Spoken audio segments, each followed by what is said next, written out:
Here's the big turning point for me for the Toronto Maple Leafs. You know, Kessel, and Phaneuf.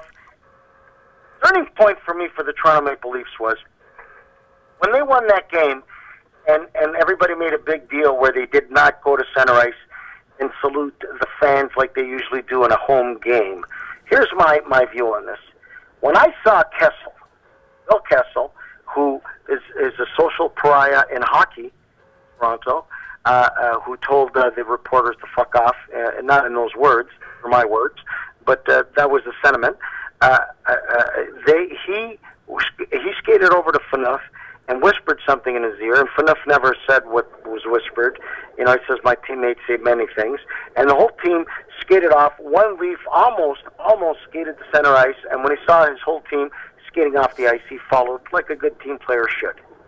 And from some of the things that I've heard, and I'm not going to tell you who the fuck I heard them from because that's not my style, I've heard that the Leafs were completely upset from when they took the beating 9-2 from Nashville, and they got the shit booed out of them. That they were not, they were not very happy with the fans, and but that's the way life is. When you're on top, everybody puts their lips on a Stairmaster and kisses your ass.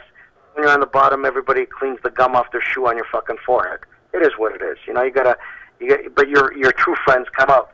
So I believe that was a very prolific moment in 2014 for the Toronto Maple Leafs.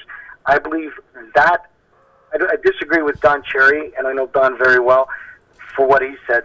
I believe that really bonded the team and the coach, because the coach did not betray the team, kind of basically, not like point blank agreed with it, but he didn't diss what they did. He said, and I quote, "I have an opinion, but I'll keep it to myself." If you don't get any idea what he's saying by that, then you must not be listening to what he's saying. But I respected him for saying that because he's an opinionated man. So I'm going to take this first, and thank you for saying that, Perry. I was going to say that, but thank you, and I'm not being facetious. I'm being sincere. I'm going to go to Billy. Billy, do you think that the team bonded by dissing their fans after the fans just shit all over them at the 9-2 beating that they took from the Nashville Predators? Frank, I believe that the team will have difficulty bonding as long as they have the people that they have in their leadership positions. Fair enough. I think that was there some sort of... There's no bonding going on in Toronto, and there won't be until those changes are made. Now, that's outlandish, but that's the way I feel. I don't buy into their leadership at all. And they couldn't bond mucilage with two pieces of paper.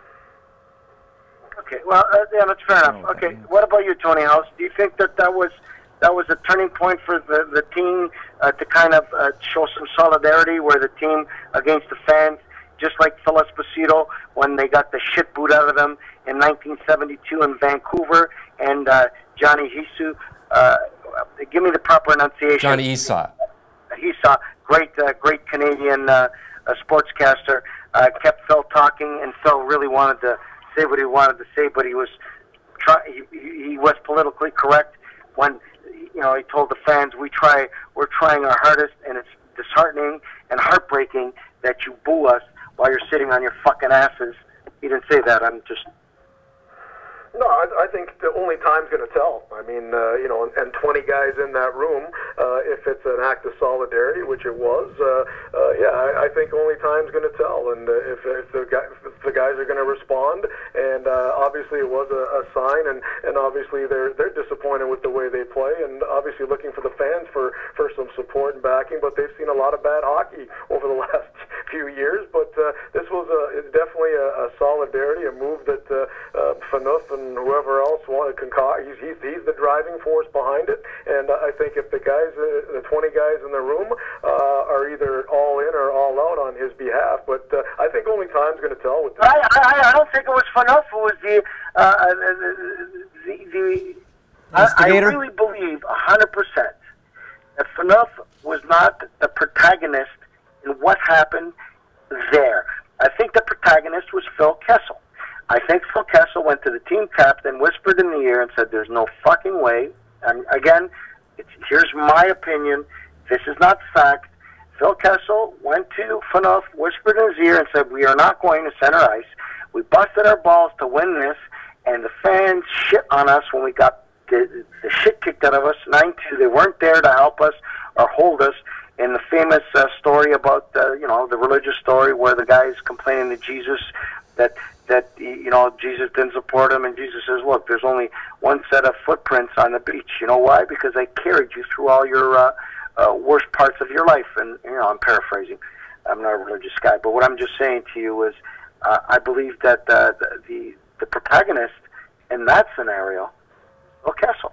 I think Phil Kessel whispered in Phaneuf's ear just milliseconds before they were going to go to center ice and do what they've done for many seasons, and they all skated off the ice. Did they all hear it together, or do you think that in the morning it had been already planned that if we win? I disagree. I'm asking you, does Phil Kessel's voice ring so loudly that 20 guys heard it at once, and one guy didn't hear it? I don't think so. I think that what happened, and I could be wrong, and you could be right, that was planned. I believe it was in the moment. They played hard. They played like a team, and the fans were all on their side because they won. And when they were going to go in the middle, he went and whispered in Phaneuf's ear, and Phaneuf, as soon as he started skating towards the dressing room, the rest of the team followed him. A couple of leads go to center ice, so that's why I believe it was not predetermined at the skate in the morning. I believe that it was at the moment, and it was an emotional decision, and I believe it brought the team together. And I believe Billy is completely correct. There is no beacon of light in that team for leadership. There's no lighthouse that's going to bring a ship in, and until that happens, then you're going to have consistency. But in the Leaf fan, and Perry knows better than anybody, I'm a true blue Leaf fan, I'm very impressed that they're sticking together. There's been huge friction between the coaching staff. There's been friction between the lines and some of the different players. And I just believe that was an incredible moment for that team for this season, 2014. If you take a look at statistically, they're not in bad shape. Statistically, they're not in bad shape. Frank, am I right or am I wrong? There are people who think that was as rude a thing as any team could do to their fans. That was downright rude and gutless. What would they think? How did they expect the fans to react when they lose 9-2? Those people who have put up with so much of their incompetence, and they insult them all by not going to center ice. Okay, well, I'm telling you, I'm going to take. It ain't going to be a very good building, Frank. Okay, well, I'm going to tell you this. I'm going to take the Leaf side on this, because if I was a Leaf, I would not have skated to center ice after the booing and the hissing and people throwing their jerseys on the ice on the 9-2 loss. If shit happens, I wouldn't do it. And I'm not going to debate it with you, Billy. I have a huge amount of respect for your intellect, huge amount of respect for your knowledge of the game. I'm on their side on it, and I believe that it was a good thing. Everybody jumped on the bandwagon. They convicted the Leafs as being vindictive, but nobody convicted the fans ever of being vindictive. I think the fans were vindictive when they lost 9-2. We're not as vindictive as the Montreal Canadiens fans, because if you lose, nobody's going to the game, and that's probably a good thing. But that's, we're past 5 o'clock. I'm going to tell you this, guys. Opinions are like assholes. Everybody's got one. That was my opinion.